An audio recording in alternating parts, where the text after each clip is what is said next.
Hi ഹെൽഡിയേഴ്സ്, welcome back to just online tuition. അപ്പോൾ ഇന്ന് നമ്മൾ നോക്കാൻ വേണ്ടി പോകുന്ന ഗ്രാമർ ടോപ്പിക് ആയിട്ടുള്ള റിപ്പോർട്ടഡ് സ്പീച്ച് ആണ്. കുറേ പേര് റിക്വസ്റ്റ് ചെയ്തിട്ടുള്ള ഒരു ടോപ്പിക്കാണ് റിപ്പോർട്ടഡ് സ്പീച്ച് എന്ന് പറയുന്നത്. അപ്പോൾ നമ്മൾ ഈ ഒരു ഒറ്റ വീഡിയോ നമുക്ക് മൊത്തം സെറ്റ് ആക്കാം കേട്ടോ. അപ്പോൾ എന്ത് ചെയ്യുക, നമ്മുടെ വാട്സ്ആപ്പ് കമ്മ്യൂണിറ്റിയിൽ ലിങ്ക് കമന്റ് ബോക്സിൽ ഉണ്ടാവും. അതേപോലെ തന്നെ നമ്മൾ ഈ ഒരു PDF ലിങ്കും അവിടെ ഉണ്ടാവും. എല്ലാവരും ഒന്ന് ചെക്കൗട്ട് ചെയ്യുക, വളരെ യൂസ്ഫുൾ ആണ് കേട്ടോ. മാക്സിമം ഫ്രണ്ട്സിന് എല്ലാവർക്കും ഷെയർ ചെയ്ത് കൊടുക്കുക. അത്രയ്ക്ക് നല്ല അടിപൊളി ക്ലാസ്സസ് ആയിരിക്കും ഇനി വരാനായിട്ട് പോകുന്നത്. അപ്പോൾ എല്ലാവരും ചാനൽ സബ്സ്ക്രൈബ് ചെയ്ത് സപ്പോർട്ട് ചെയ്യുക കേട്ടോ നമ്മളെ. അപ്പോൾ നമ്മൾ ഫസ്റ്റ് റിപ്പോർട്ടഡ് സ്പീച്ചിൽ നമ്മൾ മനസ്സിലാക്കേണ്ടത്, ഒരു കോൺവെർസേഷൻ പോലത്തുള്ള ഒരു സെൻറ്റൻസിനെ നമ്മളതിനെ നോർമൽ ഒരു സെൻറ്റൻസ് ആക്കി മാറ്റുകയാണ് ചെയ്യുന്നത്. അതായത് നമ്മൾ അതിനെ റിപ്പോർട്ട് ചെയ്ത് കൊടുക്കാനുള്ള ഒരു ദൗത്യമാണ് നമ്മളുടേത്. ഓക്കെ, അപ്പോൾ നമ്മളത് എങ്ങനെ ചെയ്യാന്നുള്ളതാണ്. ഫസ്റ്റ് നമ്മളിവിടെ പ്രൊനൗണിൻ്റെ ചേഞ്ചസ് കുറച്ചുണ്ട്, അതാണ് നമ്മൾ മനസ്സിലാക്കേണ്ടത് കേട്ടോ. പ്രൊനൗണിൻ്റെ കുറച്ച് ചേഞ്ചസ് ഉണ്ട്, അത് നമ്മൾ മനസ്സിലാക്കണം. അപ്പോൾ ഫസ്റ്റ് പേഴ്സൺ മുതൽ തേർഡ് പേഴ്സൺ ആണ് ഇവിടെ മാറുന്നത്. അപ്പോൾ ഇവിടെ സബ്ജക്റ്റീവ് ആയിട്ടുള്ള പ്രൊനൗൺസ് ആണ് നമ്മളോട് പറയാനായിട്ട് പോകുന്നത്. ഫസ്റ്റത്തെ എന്തായിരിക്കും? ഡയറക്റ്റ് ആയിട്ടുള്ള സ്പീച്ച് ആയിരിക്കും. രണ്ടാമത്തെ ഇൻഡയറക്റ്റ് ആയിട്ടുള്ള സ്പീച്ച് ആയിരിക്കും. ഇവിടെ ഐ ആണെന്നുണ്ടെങ്കിൽ അത് നമ്മൾ റിപ്പോർട്ട് ചെയ്യാൻ നേരത്തെ എങ്ങനെ നമ്മൾ യൂസ് ചെയ്യും? ഹി ഓർ ഷീ എന്നുള്ളത് നമ്മൾ യൂസ് ചെയ്യും. യു ആണെങ്കിലോ നമ്മൾ എങ്ങനെയാണ് യൂസ് ചെയ്യുക? ഹി, ഷീ, ദേ എന്നൊക്കെ പറഞ്ഞ് നമ്മൾ യൂസ് ചെയ്യും. വി ആണെങ്കിലോ ദേ എന്നാണ് യൂസ് ചെയ്യുക. അതായത് ഒരാളെ ഉള്ളൂ എങ്കിൽ നമ്മൾ ഹി ഓർ ഷീ അല്ലെങ്കിൽ സ്പെസിഫൈ ചെയ്ത് നമ്മൾ പറയുകയാണ്. അതായത് രണ്ടിൽ കൂടുതൽ ആൾക്കാരുണ്ടെന്നുണ്ടെങ്കിൽ നമ്മുടെ അവിടെ എന്താ പറയുക? ദേ അല്ലെങ്കിൽ ഹി ഓർ ഷിയോ. അതായത് ആസ് പെർ ദ സെന്റൻസ് തന്നെയാണോ അതിനനുസരിച്ചായിരിക്കും നമ്മളത് എഴുതി കൊടുക്കേണ്ടത്. മനസ്സിലായെന്ന് വിചാരിക്കണം. ഇനി അടുത്തതാണ് ഇവിടെ പൊസസീവ് പ്രൊനൗൺസ് ആണ് നമ്മൾ അടുത്തത് പറയാനായിട്ട് പോകുന്നത്. അതായത് മൈ ഓർ മൈൻ വന്നു കഴിഞ്ഞാൽ നമ്മളവിടെ എന്ത് യൂസ് ചെയ്യണം? ഹിസ് ഓർ ഹെർ നമ്മൾ യൂസ് ചെയ്യണം. യുവർ ആണെന്നുണ്ടെങ്കിൽ നമ്മളവിടെ എന്ത് യൂസ് ചെയ്യണം? ഹിസ് ഓർ ഹെർ യൂസ് ചെയ്യണം. അവർ ആണെങ്കിൽ നമ്മൾ എന്ത് യൂസ് ചെയ്യണം? ദെയർ എന്ന് യൂസ് ചെയ്യണം. അപ്പോൾ ഇത് രണ്ടും ഒരാളുടെ കാര്യമാണ് അവിടെ പറയണത് അല്ലേ. അപ്പോൾ അവർ മാത്രമാണ് എന്ത് രണ്ടിൽ കൂടുതൽ പറയുന്ന ആൾക്കാർ. അതുകൊണ്ടാണ് അവിടെ എന്ത് വന്നത്?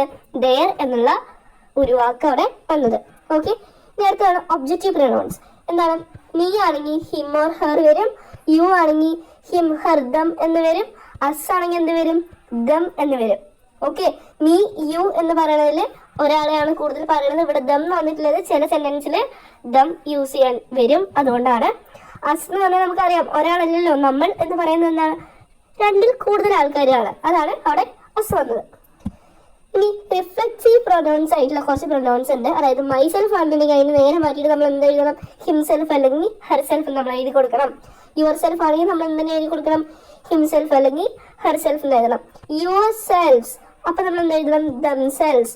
അതായത് yourselves, themselves. Okay, ourselves, themselves.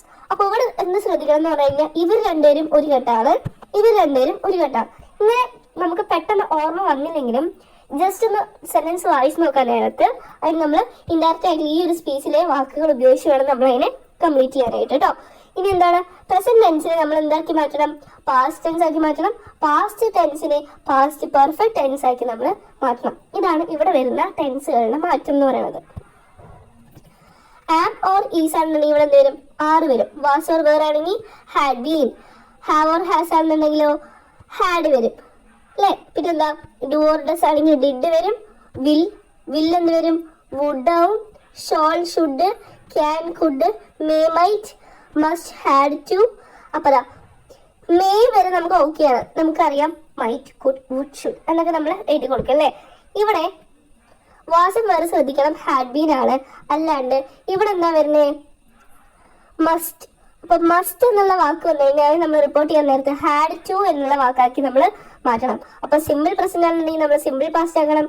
Simple past ആണെങ്കിൽ നമ്മൾ പാസ്റ്റ് പെർഫെക്റ്റ് ആക്കി മാറ്റണം എന്നുള്ള ഒരു മേജർ ആയിട്ടുള്ളൊരു സംഭവമാണ് നമ്മൾ ഇവിടെ നിന്നും പഠിക്കുന്നത്. ഓക്കെ, ക്ലിയർ ആയെന്ന് വിചാരിക്കണം. ഇനി എന്താ? ചേഞ്ച് ഓഫ് അഡ്വേർബ്സ് അല്ലെങ്കിൽ ടൈം പോയിന്റേഴ്സ്. അതായത് നിയർ ആണെന്നുണ്ടെങ്കിൽ നമ്മൾ ഫാർ എന്ന് പറയണോ. അപ്പൊ നമ്മൾ എന്ത് പറയും? Now, then, ago, before, this, that, these, those, here, the, today, that day. കണ്ടോ? ടുഡേ, യെസ്റ്റർഡേ നമ്മൾ എഴുതി വെക്കരുത് കേട്ടോ. ടുഡേ എന്താ? That day. യെസ്റ്റർഡേക്ക് വേറെ സംഭവം ഉണ്ട്. The previous day, tomorrow, the following day. Important ആയിട്ട് നമ്മൾ ടുഡേ, യെസ്റ്റർഡേ, ടുമോറോ ഇതെന്ത് ചെയ്യുക? പഠിക്കണം കേട്ടോ. ഞാൻ ഈ മാർക്ക് ചെയ്യുന്ന എല്ലാം ഒന്ന് പഠിച്ചു പോകണം കേട്ടോ. ഇനി അടുത്തെന്താ? Next, the following. പിന്നെ ലാസ്റ്റ് ആണെന്നുണ്ടെങ്കിൽ ദ പ്രീവിയസ്. അപ്പൊ ഇതൊക്കെ ഒന്ന് നോക്കാം. അപ്പൊ ഇനി നമുക്ക് യെസ് ഓർ നോ ക്വസ്റ്റ്യൻസ് ആണെങ്കിൽ നമ്മൾ അതിനെ റിപ്പോർട്ട് ചെയ്യും. Reporting yes or no questions use if or whether after the reporting verb. Reporting വേർബിന് ശേഷം എന്ത് ആഡ് ചെയ്യണം? ഇഫോ വെദറോ ആഡ് ചെയ്ത് കൊടുക്കണം. ഇപ്പോൾ ഒരു എക്സാമ്പിൾ നമുക്കിവിടെ തന്നിട്ടുണ്ട്. Can we lock the old man with the hens in the chicken coop? നമുക്ക് ഓൾഡ് മാനെ ആ ചിക്കൻ കൂപ്പിൽ കോഴിയോടൊപ്പം ഇട്ടാലോ? അപ്പൊ പെലായോ എന്താണ് പറഞ്ഞ ഒരു കാര്യം ചോദിച്ചതാണ് അല്ലെ. അപ്പൊ നമ്മള് Pelayo asked if or whether എന്ത് യൂസ് ചെയ്താലും കറക്റ്റ് ആണ്. Pelayo asked if they could lock the old man with the hens in the chicken coop. അതല്ല എന്നുണ്ടെങ്കിൽ നമുക്ക് ഇവിടെ എന്ത് പറയാം? Pelayo asked whether they could lock the old man hens in the chicken coop. രണ്ടും കറക്റ്റ് ആണ്. ഈ റിപ്പോർട്ടിംഗ് ഇംപറാറ്റീവ്സില് why reporting imperative add to the verb in the indirect speech. Indirect സ്പീച്ചിൽ നമ്മൾ എന്ത് ആഡ് ചെയ്ത് കൊടുക്കണം? ടു എന്നുള്ള വേർബ് നമ്മൾ ആഡ് ചെയ്ത് കൊടുക്കണം. നെഗറ്റീവ് ഇംപറാറ്റീവ് ആണെന്നുണ്ടെങ്കിൽ നമ്മൾ എന്ത് പറയണം? നോട്ട് ടു എന്ന് നമ്മൾ ആഡ് ചെയ്ത് കൊടുക്കണം. അപ്പോൾ ഇതെന്താണ്? പോസിറ്റീവ് ആണ്. ആൻഡ് ഇതെന്താണ്? നെഗറ്റീവ് ആണെന്നുള്ള കാര്യം നമ്മൾ മനസ്സിലാക്കുക. ഓക്കെ, അപ്പോൾ ഒരു എക്സാമ്പിൾ നമുക്ക് കാണാം. King stop the chariot. രഥം നിർത്തു എന്ന് പറയാണ് അല്ലെ. അപ്പൊ എന്താ പറയണേ? കിങ് ഒരു കാര്യം ആവശ്യപ്പെടുന്നു അല്ലെങ്കിൽ പറയുന്നു അല്ലെങ്കിൽ ചോദിക്കുന്നു. എങ്ങനെ നമുക്ക് പറയാം? King asked the chariot to stop the chariot. ആ രഥം നിർത്താനായിട്ട് പറഞ്ഞു. ഹൊസൻഫീൽഡ് എന്ന് പറഞ്ഞ don't come out of the attic. അതായത് നീ ഇന്ന ആറ്റിക്കിൽ നിന്നും പുറത്തേക്ക് വരരുത്. നേരത്തെ പറഞ്ഞു ഒന്ന് നിർത്തൂ എന്നുള്ള രീതിക്കാണ് ചോദിക്കുന്നത്. ഇവിടെ വരരുത്. ഓക്കെ, അപ്പൊ ആ ഒരു അർത്ഥം വരാന്നുണ്ടെങ്കിൽ ഹൊസൻഫീൽഡ് ടോൾഡ് സ്പിൽമാനോട് പറഞ്ഞു എന്ത്? Not to come out the attic. ആറ്റിക്കിൽ നിന്നും വെളിയിലേക്ക് വരരുത് എന്ന്. അപ്പൊ ഇവിടെ നിങ്ങൾക്ക് മനസ്സിലായില്ലാന്ന് വിചാരിക്കണം. എന്താണ് ടു സ്റ്റോപ്പിന്റെയും നോട്ട് ടു കമ്മിന്റെയും ഡിഫറൻസ് എന്താണെന്ന് മനസ്സിലായെന്ന് വിചാരിക്കണം. ഓക്കെ, ഇനി അങ്ങനെയാണെന്നുണ്ടെങ്കിൽ നമുക്ക് ഈ ഒരു ക്വസ്റ്റ്യൻ നമുക്ക് റിപ്പോർട്ട് ചെയ്ത് നോക്കാം. Report the following dialogue. Pelayo what are you doing inside? ചോദിക്കുകയാണ് Pelayo what are you doing inside. എലിസന്റെ അപ്പം എന്ന് പറയണം I am putting compresses on the child. Okay, അപ്പൊ നമുക്ക് എന്ത് ചോദിക്കാം? അപ്പൊ ഫസ്റ്റ് നമുക്ക് എന്ത് പറയാം? അപ്പൊ what are you doing inside എന്നാണ് ചോദിച്ചിട്ടുള്ളത് അല്ലെ. അപ്പൊ പെലായോ ആസ്ക്ഡ് എലിസണ്ട എന്ത് നമുക്ക് പറയാം? വാട്ട് ദേ ഡൂയിങ് ഇൻസൈഡ് എന്ന് നമുക്ക് ചോദിച്ചൂടെ? What she was doing inside നമുക്ക് ചോദിച്ചാലോ? ദ ആൻസർ ഇവിടെ ഉണ്ട് കേട്ടോ. Pelayo asked Elisenda what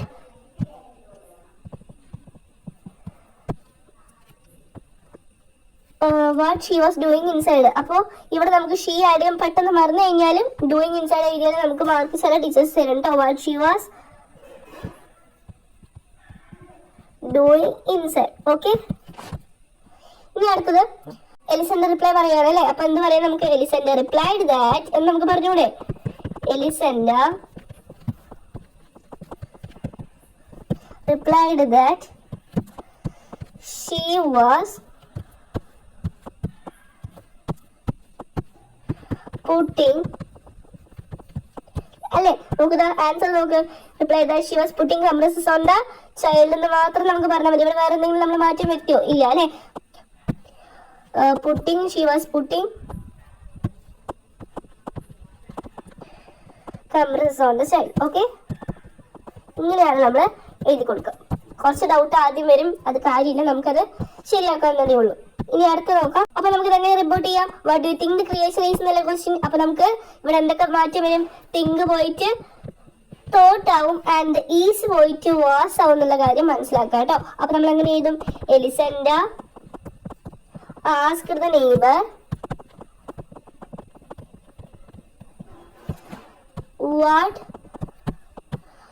what did she think the creature is? Did she thought the creature is?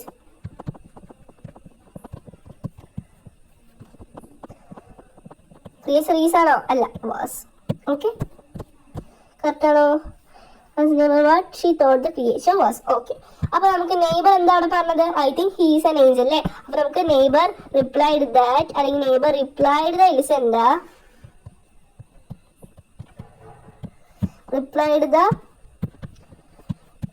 എലിസണ്ട എന്താണ് റിപ്ലൈ ചെയ്തത്? she think he is an angel. എലിസണ്ട that she think he is an angel. Okay, ഈസാണോ അവിടെ വരിക?